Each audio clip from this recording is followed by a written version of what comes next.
Hello, everybody, and welcome back to Bulldog Books. I am Miss Sunshine, and we are going to begin our reading today with some nonsense word practice. I am going to time you for 1 minute. Then you are going to count the number of words you were able to read in 1 minute and keep track of your score. See if each day you get a number that is greater than the number you got the day before. Are you ready? Let me show you the words we're about to read. Get set and go.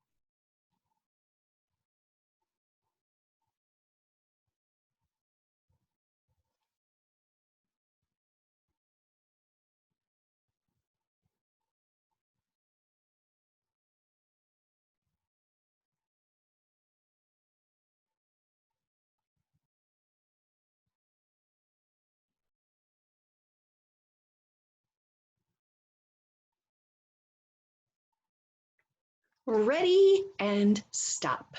Now you're going to pause the video and count the number of nonsense words you were able to read in that minute. And again, keep track of your score. We're moving on to our book, my young readers, and it is time for us to finish up all about these sharks. I'm not going to lie, I've saved the best for last. So let's go back to our Explore and Draw Sharks book. So when we left yesterday, we were studying this shark. It's called an angel shark, and the reason it's called an angel shark, do you remember? Because we had to read the caption that went along with the photograph. Both of those are text features the author shared with us. It's called an angel shark because of its long, wide fins that look like wings. Okay, now this next shark is weird. Okay, that's where right now we're talking about odd sharks, and odd is another word for weird. And I hope I say this right. This shark is called a wobegongs. A wobegongs. Okay, so it's small. So are you ready to read about the wobegongs?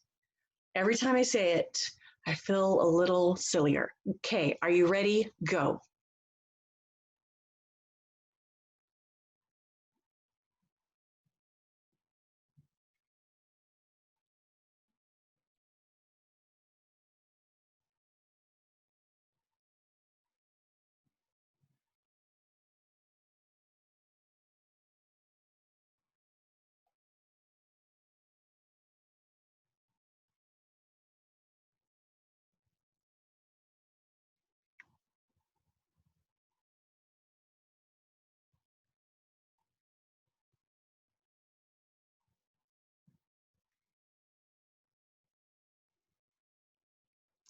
So this shark in this photograph down here is this Wobegon shark. And how terrifying would it be if you lived in Japan and you stepped on it and it decided to take a nibble of your toe? Okay, that would be terrifying. Some wobegongs have tassels around their mouth that float in the water like seaweed. Look at these tassels. This is the weirdest shark. All right, let's go ahead and read about the swell shark. Are you ready? Begin.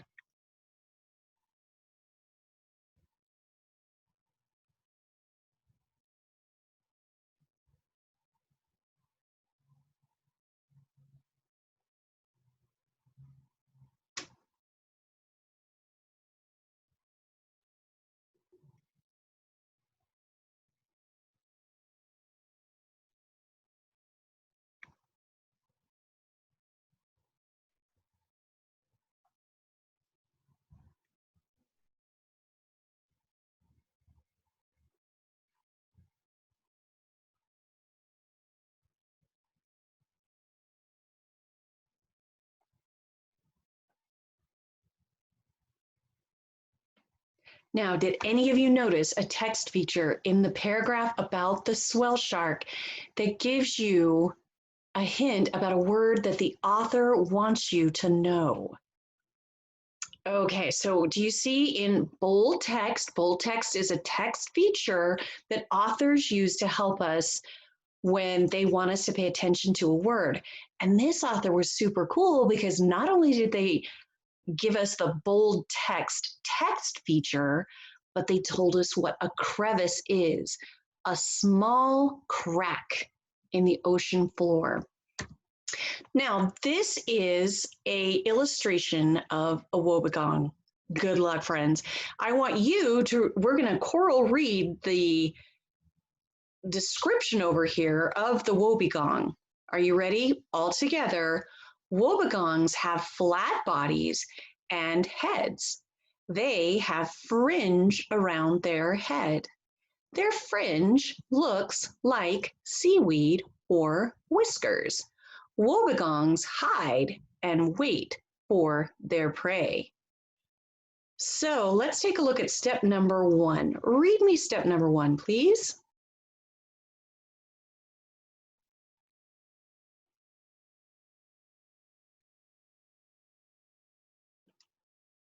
And if you want to pause the video, now you could grab a piece of paper and a pencil and maybe try to draw this strange shark. Let's read step number 2. Are you ready?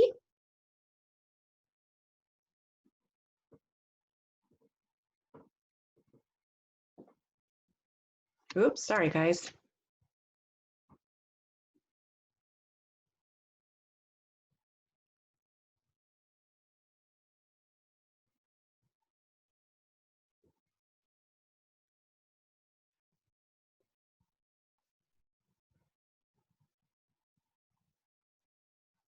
And now step number 3.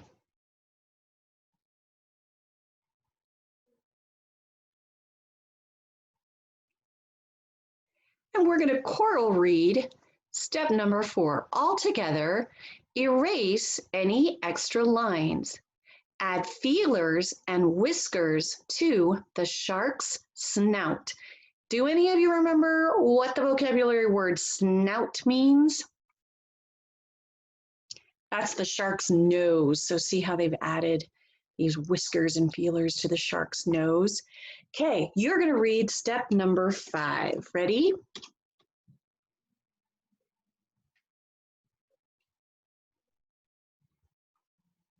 And again, you can pause the video anytime you want if you are drawing this very strange shark. Now we're going to read about a shark called a hammerhead. Read this first paragraph.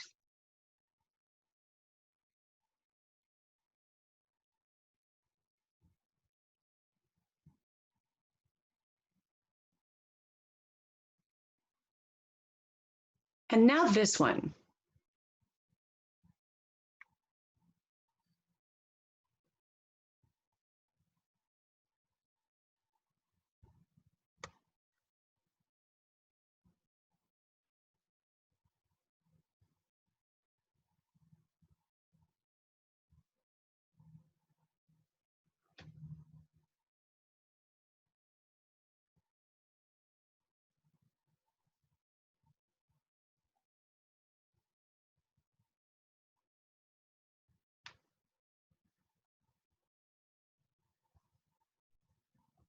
And then we're going to choral read this caption in the circle that goes along with the photograph. Hundreds of scalloped hammerheads can belong to one school. Okay, let's read about the great hammerhead. Ready, begin.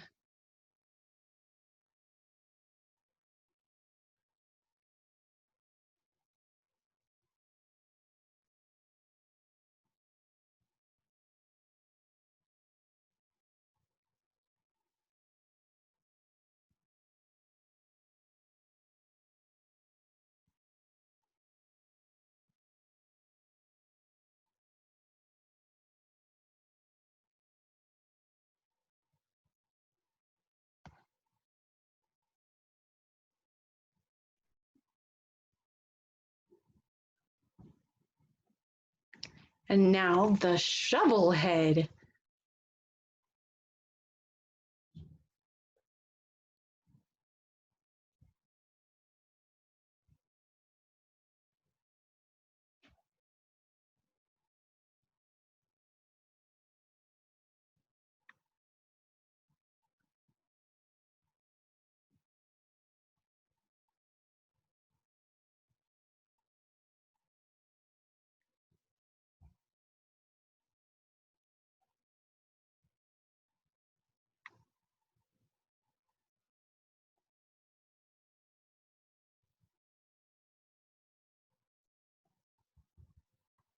So let's take a look at how you would draw a hammerhead. And we are going to choral read this first paragraph. Ready? All together. Hammerheads have heads that look like hammers. Their eyes are at the side of their heads. This helps them see their prey. Hammerheads are great hunters. Now read me step number 1.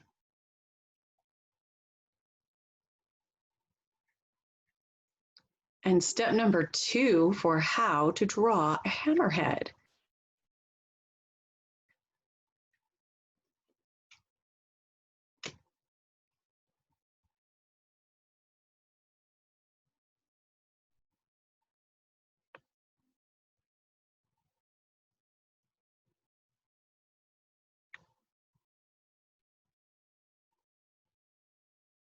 And we'll read step number 3. Enlarge the front crescent to form the hammerhead. Draw light, curved guidelines to connect the body with the tail and head.